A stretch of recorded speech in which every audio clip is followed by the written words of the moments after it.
or kaya po faithfulness. Ano po, yung tinatawag po sa Tagalog na katapatan. And then po, may mas malalim pa po dyan po sa devotion and faithfulness at katapatan. Ang mas malalim pa po dyan is addiction. Ano po, addiction. So, ibig sabihin po mga kapatid, ano po, ang taong committed, ano po, ay isang taong tapat o kaya addict. Kanino tayo addict? Ano po, sa Lord. Ano po, at sa gawain ng Panginoon, at sa salita ng Panginoon, sa presensya ng Panginoon. It's all about the Lord in our life. So, kaya pag narinig niyo po ang salitang commitment, ibig sabihin po, it is about your devotion in the Lord. It is about your devotion to your church. It is about your devotion to your ministry. It is about your devotion to your calling. Ano po, it is about your devotion or faithfulness to your assignment. Alam niyo po yung salitang ministry, yun po ang ibig sabihin nun ay assignment. Kaya yung ginagawa ni Beverly, she is doing her assignment to the Lord. Ano po, ang sabi nga po dyan, kayo po na nandito ngayon sa Prayer Warriors, ano po, through your leadership, ano po, kayo po ay isusulit sa Panginoon na isang assignment na kapag chinek ng Panginoon, ay sabi nga dyan ni Lord, sana ang isagot ni Lord, nagawa mo, naging tapat ka, naging mabuti ka, nagampanan mo. So well done. Ano po, kaya merong mga pagpapaalaala palagi, merong pagtuturo palagi katulad ngayong oras na ito upang sa ganun kami na may mga assignment sa buhay ninyo, maisulit namin kayo sa Panginoon. Ano po, nang may katapatan at mayroong tinatawag po na katiyakan. Ano po, sabi nga ng Panginoon, kapag ikaw ay namunga, dapat yung bunga manatili. Ano po, so mamaya tatalakayin po natin yan na ang mananatiling tapat hanggang wakas, siya lamang maliligtas. So connected po yan sa tinatawag na commitment. Ang tawag po noon ay committed. Hindi po yung committed ang utak ha, hindi committed ang isip, kundi yung committed ang ating mga puso, ating mga buhay sa ating Panginoon, sa pagkatawag niya sa atin. Committed tayo sa mga tagapangunan natin. Committed tayo sa mga assignment natin. Tandaan po natin palagi, ano po, na lahat tayo na nabubuhay at nabubuhay pa ngayon, tayo po lahat ay mayroong tinatawag na tungkulin sa buhay. Tungkulin sa Panginoon, tungkulin sa ating mga leader, tungkulin sa ating church, tungkulin sa ating pong buhay na ito. Ano, kung mayroon kang 5 anak, mayroon kang commitment na kinakailangan maisulit mo yan kay Lord. Kung mayroon kang mga mga kaibigan, commitment mo yan na dapat yan ay masiran mo tungkol sa Panginoon. Ano po, it's all about the Lord in our life. It's all about the calling. Ano, it's all about the purpose of our life. It's all about the church, the ministry, the leadership in our life. So lahat ng aspeto ng ating buhay, we need to be committed to God. Ano po? So basahin natin na ang isang talata sa 2 Chronicles chapter 16 verse 9. Mabuting balita Tagalog po. Nagmamasid si Yahweh sa buong daigdig upang tumulong sa lahat ng tapat sa Kanya. Dahil sa kahangalan, ito po ay B. Ito mula ngayon, lagi kang magkakaroon na digmaan, yan po ay B.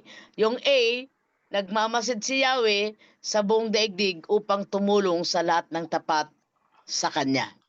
Ano po? So sa oras na ito, si Lord nakatingin sa atin. Pinagmamasdan niya tayo sa bawat araw po ng ating buhay. At kanina naririnig ko, naiiyak tayo sa ating mga testimony, sa ating mga pinagdadaanan. Maaari po yung mga hindi nakapag-testify, mayroon ka rin pinagdadaanan, mayroon ka rin sitwasyon sa buhay. Ano po, at lahat ng yan ay nakikita ng Panginoon dahil ang Panginoon ay nakatingin sa atin. Ano po, nakayuko sa atin, nakatunghay sa buong daigdig, nakikita niya tayong lahat. Ang ganda naman, dahil ang karugtong, ang sabi dito, upang tumulong sa lahat ng tapat. Ibig sabihin ng tapat, balikan natin, yun po mga committed, yun po mga devoted, yun po mga faithful, yung mga adik kay Lord. Amen. Mga adik sa gawain ni Lord. Sabi dito, ikaw na tapat. Sabi ng Panginoon, ako'y nakamasid ngayon sa iyo upang tulungan ka. So ang tanong po, babalikan natin, tapat ka ba talaga sa Panginoon? Tapat ka ba sa leader mo? Tapat ka ba sa gawain? Tapat ka ba sa iyong ministry? Tapat ka ba sa purpose ng buhay mo? Ano po, sa tinanggap mong talino, tapat ka ba? Ginagamit mo ba ito sa Panginoon? Sa lakas mo na ibinigay sa iyo, tapat ka ba sa nagbigay sa iyo ng lakas? Ginagamit mo ba ito para sa Panginoon? Marami po ang tao ngayon. Ano po, na yung lakas niya, inuubos niya lang sa sarili niyang kasiyahan. Ano po, sabi ko nga po, habang ako nandoon sa Hong Kong, sa Macau, sabi ko sa kanila, enough for self-enjoyment. Si Lord naman ngayon ang pasayahin natin. Nagmi-minister po tayo doon at ang gusto niya after ng kanyang work, gusto niya dagat, gusto niya relaxation, gusto niya mag-relax siya, mag-inuman sila ng mga kaibigan niya. Sabi ko, matagal mo nang ginagawa yan, matagal ka na nag-i-enjoy sa buhay mo. Yung nagbigay ng buhay mo, siya naman ngayon ang pasayahin mo. Enough for your self-enjoyment. Yun namang enjoyment na nagbigay ng buhay mo. Ibig sabihin po, si Lord habang nagmamasid siya, sabi ng Panginoon, kung ikaw ay tapat sa Panginoon, yung talino mo, yung lakas mo, yung buhay mo, yung lahat ng ibinigay sa iyo ng Panginoon, hallelujah, ay ito naman ay ginagamit mo upang ang Lord naman ay bigyan mo ng kasiyahan. Ang sabi ng Lord, habang siya nagmamasid, siya naman ay tutulong sa lahat sa atin na nagtatapat sa Kanya. Ano po, sabi ng Lord, binigyan tayo ng talento. Binigyan tayo ng panahon, ng oras ng buhay. Binigyan tayo ng lakas. Binigyan tayo ng mga trabaho, binigyan tayo ng mga finances. Binigyan tayo ng mga kakayanan. Saan mo yan ginagamit? Sana po ginagamit natin kay Lord. At hindi lamang tayo nagpapagamit kay Lord, kundi nagtatapat tayo. Sabi nga po dyan, naway madatnan tayo ng Panginoon sa kanyang pagbabalik, na tayo po ay nagtatapat sa kanya. Na madatnan niya tayo naglilingkod sa Kanya, na yung lakas natin ay pinapagamit natin sa Kanya. Dahil ito, sabi ng Lord, habang siya nagmamasid, siya naman ay Sabihin niyo tutulong nakikita mo sa dapat atin ang speed dahil mo siya po 15. ay tapat, dahil tayo po ay tapat sa Kanya. Siyempre tapat po ang ating Panginoon. Hallelujah. So hindi ko na babasahin ng 2 Timothy 4, 1-8, Sister Next. So pupunta na po tayo sa tatlong F. Sa 3F in life.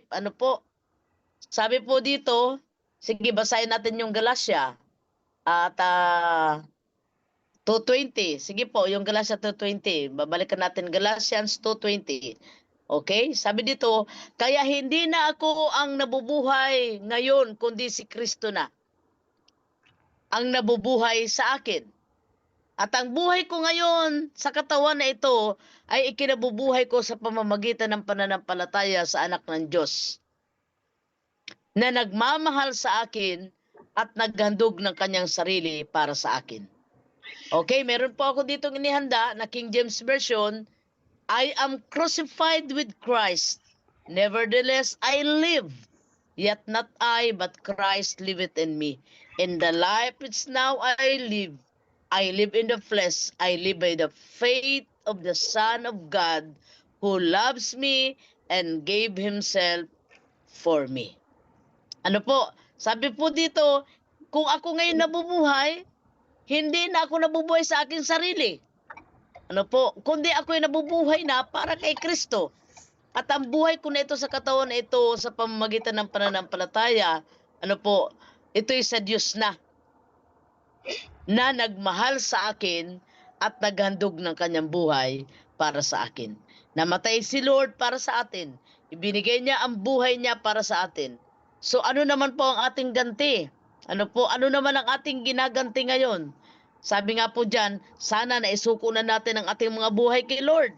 Sana na ibigay na natin ang ating mga buhay sa Panginoon. Lord, kung nabubuhay man ako ngayon, ang buhay ko sa iyo na.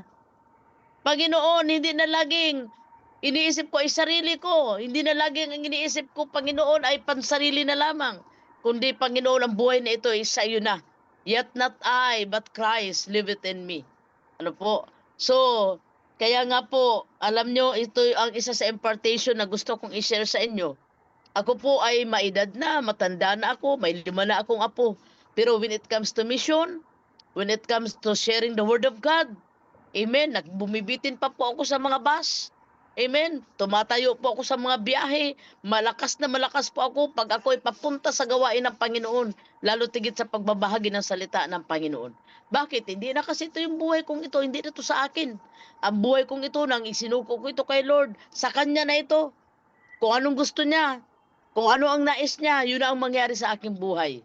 Amen? At alam niyo po, ang ganda, mamaya mayroon akong talatang ibabagi sa inyo.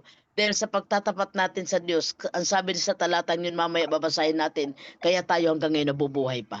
May dahilan ng Diyos na palawigin pa ang buhay mo. May dahilan ng Diyos na palakasin ka pa. May dahilan ng Diyos na iligtas ka pa. Yun nga po, babalikan natin yung ating text. Ang sabi dito, para siya ay tumulong sa mga tapat sa Kanya. Tapat ka sa Panginoon na kahit na anong mangyari, yung TAPAT, balibaligtarin mo yun, tapat pa rin. Amen. Ang taong tapat, balibaligtarin man yan, tapat pa rin. Ano mang mangyari, tapat pa rin. Marami kasi mga Kristiyano na kapag ka nasa pagsubok na, pakiramdam niya, iniwanan na siya ng Panginoon. Pakiramdam niya, hindi na siya mahal ni Lord. Pakiramdam niya, hindi na siya tutulungan ng Panginoon. Pakiramdam mo lang yan. Pero ang katotohanan, buhay ang salita ng Diyos, at ako po mismo ay napatunayan ko yan sa aking buhay. Ano po, alam niyo po, mayroon kaming isang kasamahan, si Lisa, andito ngayon siya. Pagpasok namin po ng immigration, ano po, dito sa Pinas, ay in-upload po siya. Tinatakan yung kanyang boarding pass, 3 ikis na ganun. Immigration compliance na tinatawag. So in short po, in 3 hours interrogation, ayaw siyang papasukin. Ayaw siyang palargayin. At ang sabi sa kanya, within this year, you will not travel because you cannot support your tour. Sabi ganun. Nung tumawag siya, Mami, uuwi na ako sa Bicol kasi ito na nga po, hindi po ako pinayagan. Ako po na-upload. Nakinig ako sa Lord. Lord, ano po ang gagawin, Panginoon? May ticket na po yan, Panginoon. At pinanalangin namin, nag-40 days fasting pa kami. And then sabi ng Lord, papilahin mo uli doon. Kuha uli ng boarding pass. Pila uli sa immigration. Approved na yan. Pwede naman natin. Alam niyo po, it happened. Kaalam na imposible yan. Hindi pwede yan. Pero dahil tinig ni Lord, ginawa natin at nangyari nga, naganap nga. Amen? At kaya po, bago lumipad yung aeroplano, siya na lang inintay namin. Ayun, nakasama po siya, approve. Anong ibig sabihin? Sabi ng Lord, kung tapat ka sa Kanya, tutulungan Kanya. Ano ang kalagayan mo ngayon, kapatid? Ano ang sitwasyon mo ngayon? Ano ang pangangailangan mo ngayon? Sabi ng Lord, may ibang kamay ko para hindi ka maabot. Ano ang sitwasyon mo ngayon? Sabi ng Lord, kung imposible sa iyo, sa akin ay posible. Sabi ng Panginoon, walang mahirap sa Diyos. Lahat ay kaya ng Diyos. Tayong mga tao, nilagyan tayo ng limitasyon para tayo umasa sa Diyos. Tayong mga tao, nilagyan tayo ng kahinaan para umasa tayo sa Diyos, para lumapit tayo sa Diyos. Ano po? Tayong mga tao, talagang nilalagay tayo ng Panginoon doon sa mga baku-bakong daan para tayo ay tumawag sa Panginoon. Nilalagay niya tayo sa mga sitwasyon na hindi natin kaya. Pinapayagan tayo ng Lord na nandoon tayo sa mga limitasyon ng ating buhay para lumapit tayo sa Panginoon. Kaya nga po, sabi ko nga po sa inyo, I'm so blessed for this ministry. These prayer warriors na walang ibang ginagawa, manalangin ng manalangin ng manalangin. Hallelujah. At ibig sabihin po ng Panginoon sa ministry na ito, panalangin kayo ng panalangin. Ang Diyos naman sagot ng sagot ng sagot ang Panginoon. Hallelujah. Kaya ang sabi po dito, I am crucified with Christ, nevertheless I live. Hindi na ako. Dahil kung ako lamang, mahina ako. Kung malakas ako ngayon dahil kay Kristo. I am crucified with Christ, nevertheless I live, yet not I, but Christ liveth in me. Ano po? Who loves me and gave Himself for me. Kung nagawa ko yun, dahil kay Lord. Kung natapos mo yan, dahil kay Lord. Kung nalampasan mo yan, dahil kay Lord. Kung nakayanan mo yan, dahil kay Lord. It's all about the Lord Jesus in our life. Dahil kung tayo lamang, lahat po tayo may hina. Lahat tayo po ay may hangganan po, may limitasyon po tayo. Amen? Hallelujah. Kanya't ang sabi po dito ng Panginoon, mayroon tayong 3F na gusto kong ibahagi sa inyo ngayon. The 3F in life. Number 1, focus. Ano po? Number 1, focus. So, if the Lord is with us, who can be against us? Tinatanong tayo ng Lord. Ano po? Tinatanong tayo ng Panginoon. Kung si Lord kakampi mo, sinong laban sa iyo? Kahirapan ba? Kahubaran ba? Kapighatian ba? Karamdaman ba? Ano ang laban sa iyo? Kautangan ba? Hallelujah. Yun bang relasyon na hindi maganda? Karamdaman ano? Sabi ng Lord, wala. Wala. Dahil lahat ng nagmamahal sa Diyos at minamahal ng Diyos, sabi ng Panginoon, you are more than a conqueror. So, focus tayo kay Jesus. Kasi kung titingin ka sa problema, ang lalaki ng problema po ngayon. Ano po, kung titingin ka sa mga sirkumstansya sa buhay, ang dami po. Kung titingin ka sa wallet mo, kulang ang laman. Hallelujah. Kung titingin ka ngayon sa mga tao, nakakasakit na. Kung titingin ka ngayon sa ministry, ang bigat na, ang burden, sobra. Kay Lord tayo titingin. Amen. Why? Jesus is the author and the finisher of our faith. Ang focus natin ay salita ng Panginoon. Kaya nga po mga kapatid, magbasa kayo. Kaya nga I encourage you, mag-curriculum kayo. Wala nang iba pang solusyon. Magbasa ng Biblia. Bakit? Yung binabasa mo, si Jesus mismo yun. The Word of God itself is the Lord. Tandaan po natin. Ang binabasa po natin na yan, na salita niya, siya mismo yan. The Word of God itself is the Lord. Kaya sipagan mo. Ano po, sabi ko nga, katulad po, nung dumating kami dito sa Bulacan, alas 12, mamamahinga na sa sobrang pagod, pero may nag-text pa sa akin, Nay, may nakikita akong nakaputi sa bintana namin, ganito, gano'n. Sabi ko, ay, wala yan. Greater is Jesus that is in us. Just declare Psalms 91, then sleep well. Amen? Bakit? Hindi tayo kaya ng kaaway kasi si Jesus nasa atin. Amen? So, sinabi yan ng salita ng Panginoon. Let us focus to the Word of God. Let us focus to His promises. Alam niyo po, ang pangako ng tao na papako. Ang pangako ng tao, minsan po ay nagsasawa, minsan tumitigil, nawawala. Pero po ang pangako ng Panginoon, sabi ni Lord, mawawala na ang langit na yan, mawawala na ang lupa na yan, pero ang mga salita ko mananatili. At ang mga pangako ng Panginoon, sabi niya, hanggat ako'y nabubuhay, sabi ni Lord, ay gagawin ko yan sa inyo, hindi siya mamamatay kailanman. Amen? Hallelujah. So focus to Jesus. Bakit kay Jesus? Kasi kung napagtagumpayan niya ang lahat ng ito sa mundong ito, tayo na sa Kanya umaasa, tayo na sa Kanya nagtitiwala, papagtatagumpayan din natin yan, sabi yan ng Panginoon. Amen. Hallelujah. At ang sabi ng mga salita ng Panginoon, ano man pinag-uusapan nyo na marinig ko ay gagawin ko sa inyo. Wow. Hallelujah. Kaya tayo pinag-uusapan natin lagi salita ng Diyos. Kaya laging pinag-uusapan natin yung kabutihan ng Diyos. Pinag-uusapan lagi natin yung katapatan ng Diyos. Pinag-uusapan natin lagi yung pagsagot ng Diyos sa ating mga dalangin. Kaya may mga testimony. Kasi gusto natin na ilabas nyo ang pagpapasalamat nyo sa kabutihan ng Panginoon. Dahil tayo po naging mabuti ang Diyos sa atin. Amen? Walang pinabayaan sa atin ang Panginoon. Kung may nangyari sa atin ng mga pangit minsan, dahil sa kapalpakan na rin natin yun, hindi yun kagagawa ng Panginoon. Amen? Lahat ng mabubuting nangyayari sa buhay natin, kagagawan yun ng Diyos. Kung may mga kapalpakan man na nangyari sa buhay natin, tayo na yung may gawa noon.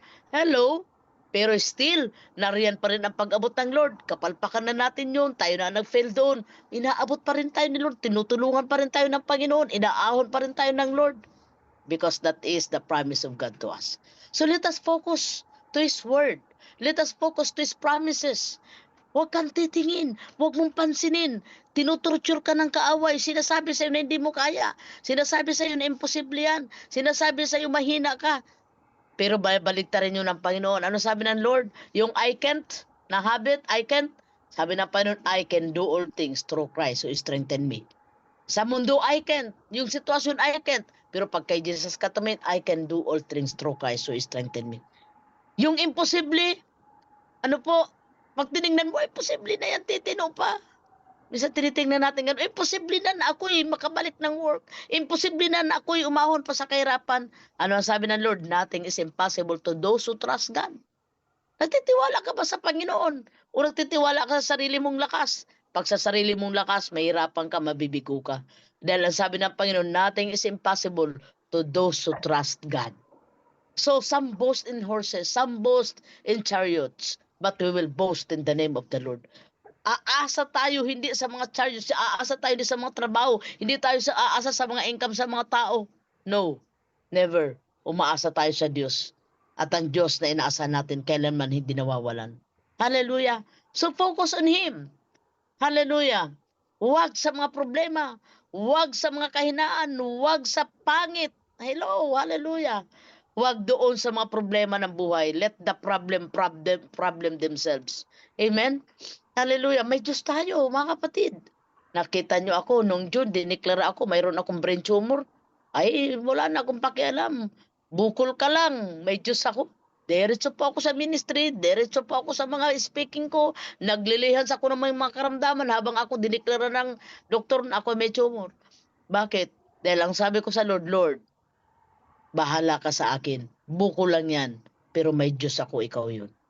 And then ngayon po, bago ako umalis, amen, September, it is declared clear.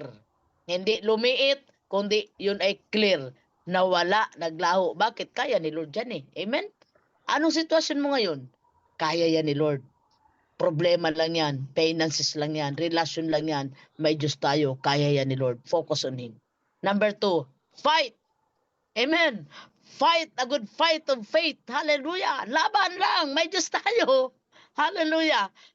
Anong ibig sabihin? Laban na napagtagumpayan na ng Panginoon. Ang sarap na lumalaban ka sa problema mo ngayon na tapos na yan sa krus ng Kalbaryo, na ibuhos na ng Panginoon ang kabayaran niyan. Tapos na ang paghihirap diyan ng Panginoon na tayo ang manginginabang ngayon. Napaghirapan na yan ni Lord sa krus ng Kalbaryo. Nilatigo na ang Panginoon. Hallelujah. Namatay na ang Panginoon. Naipako na siya, naibuhos niya ng kanyang dugo sa krus. Hallelujah. Laban na napagtagumpayan na ng ating Panginoon. Laban na nahirapan siya na tayo po ang nanginabang. Hallelujah. Siya ang naghirap, tayo po ang nanginabang. So, just continue to fight a good fight of faith. Ibig sabihin, lumabang ka. Anong sabi diyan? With a good fight of faith, ng tama at mabuting laban. Bakit mabuting laban? Dahil ang laban natin ay righteousness. Hindi tayo gumaganti. Amen. Hindi tayo, sabi nga po dyan, gumaganti ng anumang ginawa sa atin. Sa halip, sabi dyan, love your enemies. O, sabi pa nga ng Biblia, regaluhan mo ang kaaway mo. O, naranasan nyo na po yan, magbigay ubas doon sa galit sa'yo? Naranasan mo na ba na magbigay ng t-shirt doon sa wala nang hinangad, kundi ikaw ay maghirap at sinusumpa ka pa? Sabi ng Panginoon, para kang nagbuhos ng tubig sa isang apoy. Amen? So sabi diyan po, fight a good fight of faith. Mga kapatid, ang sarap ng labanan na ito. Kasi ang labanan na ito, hallelujah, tagumpay na eh. Tapos na. Natapos na ng Panginoon. Kinakailangan lamang na manatili kang nagtatapat sa Diyos. Na anumang mangyari ay nananatili ang pananampalataya mo sa Panginoon. Na anumang mangyari ay nakakapagpuri ka sa Diyos. Na anumang mangyari, nakaluhod ka at nananalangin ka sa Panginoon. At itinataas mo ang iyong kamay at sinasabi mo, I surrender all, Lord. Sinusuko ko sa iyo ang lahat. Hindi ko kaya, pero kaya mo, Panginoon. Hallelujah.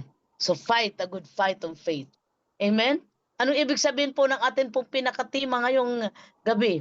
That is what we call commitment. That is what we call committed to God. Amen? Ibig sabihin, for whatever happen, sabi nga po diyan, whatever it is, may Diyos tayo eh. Amen? Ano mang klase ng labanan yan, naririyan ang Lord sa atin. Sabi ni Lord, nakatunghay ako sa buong mundo. Hallelujah. Upang tumulong sa mga tapat sa akin. Kapatid, tapat ka. Amen. Magtapat ka lang sa Panginoon. Hallelujah. At ang laban mo na yan ay tagumpay po yan. Hallelujah. Hindi mo pa man nakakamtan ngayon, pero paggising mo bukas, may katagumpayan ka na dahil inilabang ka na ng Panginoon. Tapos na yan. Kailangan mo ng pagdaanan. Hallelujah. Para ano pong tawag doon? May testimony ka. Alam niyo po, pag walang testing, pag walang test, walang trials, walang testimony. Ano po? Pero kapag may pinagdaanan ka matindi ang testimony mo. Pag may pinagdaanan ka na grabe ang iyong testimony, ang pagpupuri mo sa Lord. Ano po? So kaya purihin ang Panginoon. He allowed it. Hallelujah. Para sa ganun, maitaas mo at maparangalan ng Panginoon. Hallelujah. And number 3, F in life is finish. Hallelujah. No turning back. Amen. Stay on your post. Continue on your journey. Stay on your faith. Obey as the Lord direct you. Amen. You are a good starter and also a good finisher of God. Ibig sabihin, Mabuti yung pagpapasimula mo at matatapos mo yan ng mabuti at matapat sa Panginoon. Hallelujah. You will stay on your post. Ano ibig sabihin? Kung ikaw ay song leader, patuloy lang. Mag-song leader ka lang kahit puno ng problema. Amen. Kung ikaw ngayon ay mananalangin ng Lord, lalo kang manalangin sa Panginoon. Hallelujah. Stay on your faith. No turning back. Hallelujah. Ibig sabihin, hallelujah, ng Panginoon. Sabi po ng Lord, sa mga panahon na ito po ang word ni Lord, Genesis 19:17. When they were safely out of the city, Genesis 19:17, wala na dyan sa Nika, nasa akin yan. One of the angels ordered, run for your lives. Don't look back or stop anywhere in the valley. Escape to the mountains or you will be swept away. Sa mga panahon na ito, sa laban na ito, amen, sabi nga po dyan, tapusin natin ang laban na ito. Amen, itong pananampalataya nating tinanggap, hallelujah, mananatili tayo dito. Sabi dito, run for your lives. This is for you. Ikaw nito ang magbe-benefits, hallelujah. And don't look back. Wala nang lingon-lingon sa nakaraan. Past is past. Amen. Close page na yung mga nakaraan sa buhay mo. Huwag mong isipin, dati ganito ako, dati ganito ang buhay ko, dati ito ang aking sitwasyon. Dati yun. Past is past. Wala ka na magagawa doon. Tapos na yun. Napatawad na yun ng Panginoon. Sarado ng pahina yun. You are now in the new phase of your life as a winner. Amen. As a champion. Hallelujah. As a finisher of God. Hallelujah. Run for your lives. Do not look back or do not stop. Hindi nito ang panahon para tayo ay patigil-tigil pa sa pananampalataya. Hindi nito ang panahon patumpik-tumpik pa, parelax-relax pa, pabaksla-backslide pa. Hindi nito ang panahon. Wala nang sapat na panahon. Wala na. Hallelujah. Kung magiging mainit ka kay Lord, magpakainit ka na ng dire-diretso. Kung ikaw ay naglilingkod kay Lord, dire-diretso ng paglilingkod. Hallelujah. Kung ikaw ngayon ay nagtatapat kay Lord, dire-diretso na ang katapatan sa Panginoon. Sabi dito, run for your lives. Wala nang sapat na panahon, andyan na ang Lord, parating na ang Panginoon. Hindi na natin alam kung magre-resback po ang Israel sa mga missiles na pinakawalan sa kanila. And then kapag nag-resback sila, talagang gera na po yan. At tandaan po natin, ang Israel, tayo connected sa kanila. Babalingan tayo ng kaaway, World War III. So now, sabi diyan, pag binigay na ng Panginoon ang Israel sa kaaway, then the Lord will come na. Yan po ang ating timetable kaya panuorin natin ang nangyayari sa Israel. So ibig sabihin, kung yan na pa namang nangyayari at nagaganap na, the Lord is just completing the numbers of the Gentiles to believe. Then pag nakumpleto na po ang numero ng mga hintel na mananampalataya ng Panginoon, at tayo po yung mga hintel na yon, inabot lang tayo ng salita ng Diyos. Pag kumpleto na po ang numero natin, then the Lord will come back. Are you ready? So, run for your lives. Ano po sabi ko, kung di mo kayang takbuhin ang pananampalataya mo, gapangin mo na.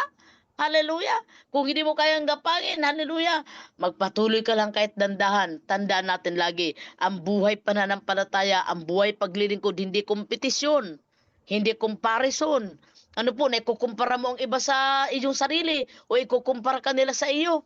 O kaya competition, pagalingan. Ano po, padamihan ng title, padamihan ng tao, whatever it is, pagandahan ng building, hindi ganoon, mga kapatid. We are individual in the eyes of God.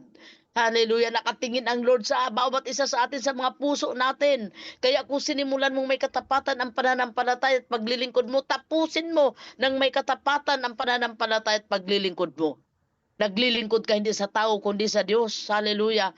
Kanya ang sabi po dito, run for your lives. Do not look back. Genesis 19:17. Do not look back or stop anywhere in the valley, but go to the mountain of God. Ano po yung mountain of God? It is your prayer life. Ano yung mountain of God? It is your knee. Hallelujah. Ano po yung mountains na yon? Ibig sabihin, yun yung tuhod natin, luluhod tayo kay Lord. That is our prayer life. Amen. Hallelujah. So run for your lives. Do not look back or stop anywhere. Tama na po yung mga reasonings natin. Ano po, na lagi na tayo nagdadahilan kay Lord. Kaya ako ganito, Lord, kasi tama na yan. Sabi dyan, run for your lives. Ang buhay mo ngayon, kinakailangan na maligtas ka. Kinakailangan na ikaw ay makapagpatuloy. Huwag mo nang lingunin yung mga past mo sa buhay. Hallelujah. Utang na loob, pwede nating lingunin. Pero yung mga nakaraan sa buhay natin, tapos na po yun. Kung nagkulang ngayon, mag-make up ka na kay Lord. Kung nagkasala ngayon, manatili ka na ngayon kay Lord na totoo. Hallelujah. Kung nanghina ngayon, magpakalakas sa Panginoon. Hallelujah. And then, nasabi niya, do not stop anywhere. Hallelujah. Tandaan po natin, si Lord ang tumawag sa atin, si Lord ang pumili sa atin, si Lord po ang nagmahal sa atin. Kung may ginagawa man tayo ngayon, ginagawa natin ito kay Lord.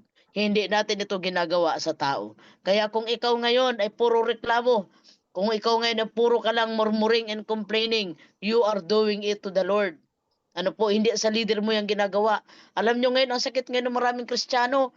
Ano po, kapwa Kristiyano ang inaaway. Ano? Kapwa Kristiyano, galit siya doon. Ano, kapatid natin sa Panginoon, ipanalangin na lang natin, ibigay natin sa Panginoon. Basta ikaw sa buhay mo, nagpatawad ka, basta ikaw sa buhay mo, hallelujah, nagmamahal ka. Amen? Sabi po ng Matthew 24 verse 13 sa conclusion, but the one who endures to the end will be saved. Ano po ang manatiling tapat hanggang wakas ang siyang maliligtas.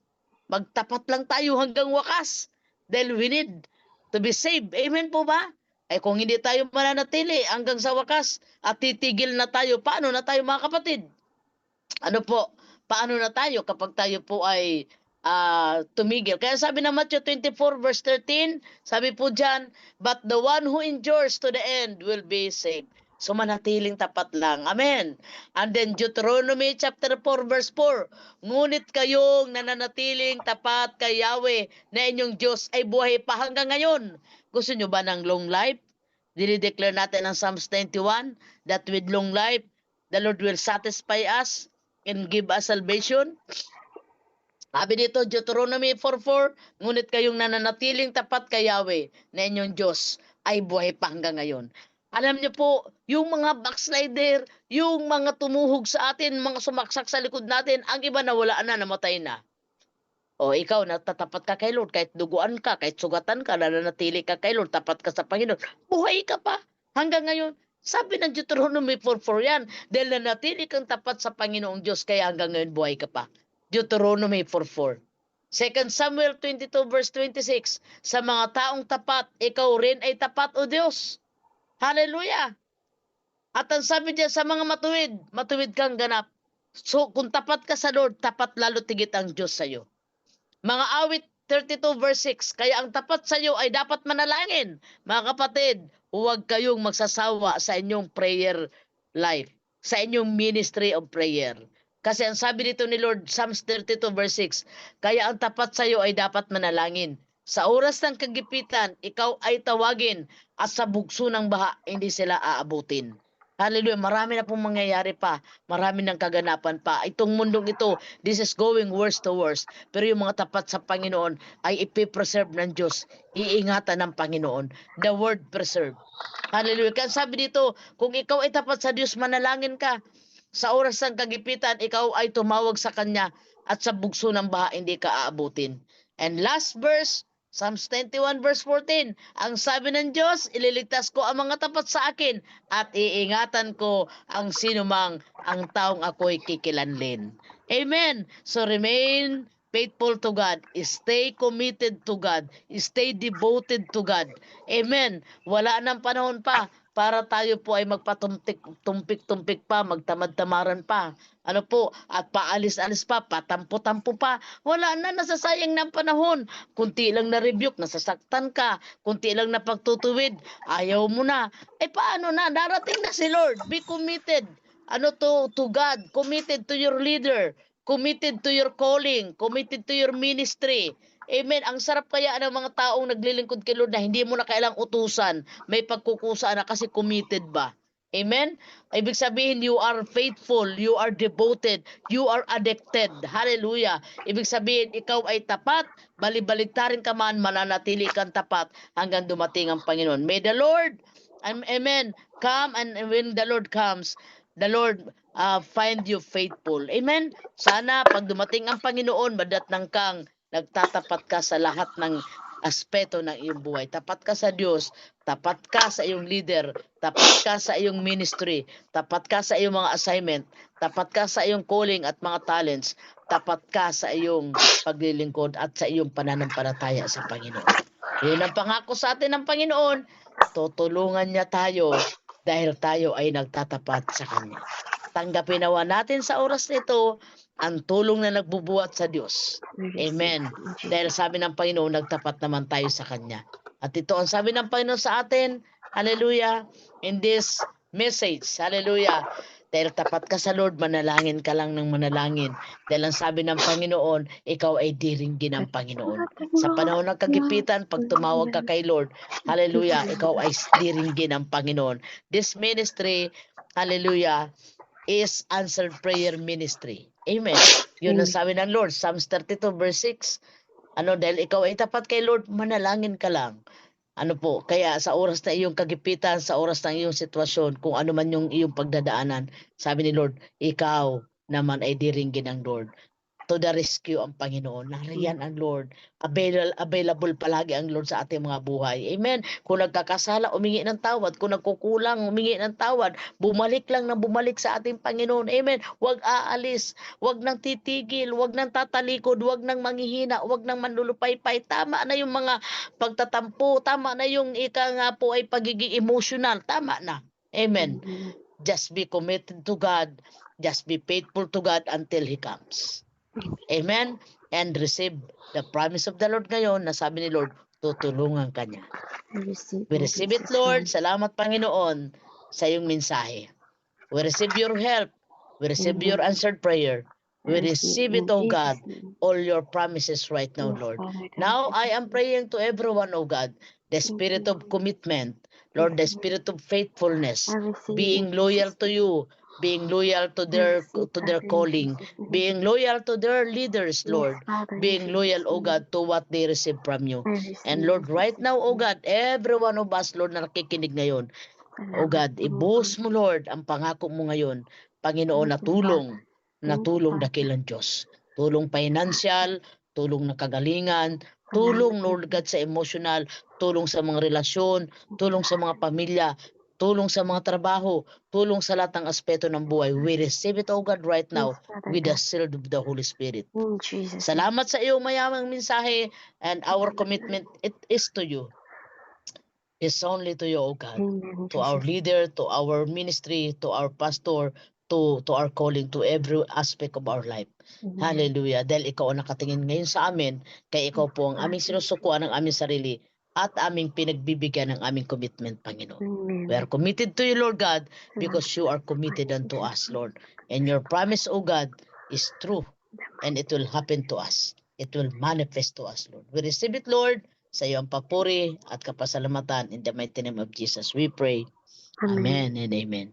God bless po, mga committed na warriors ng Panginoon. Pagpalain kayo ng Panginoon. Hallelujah. Amen.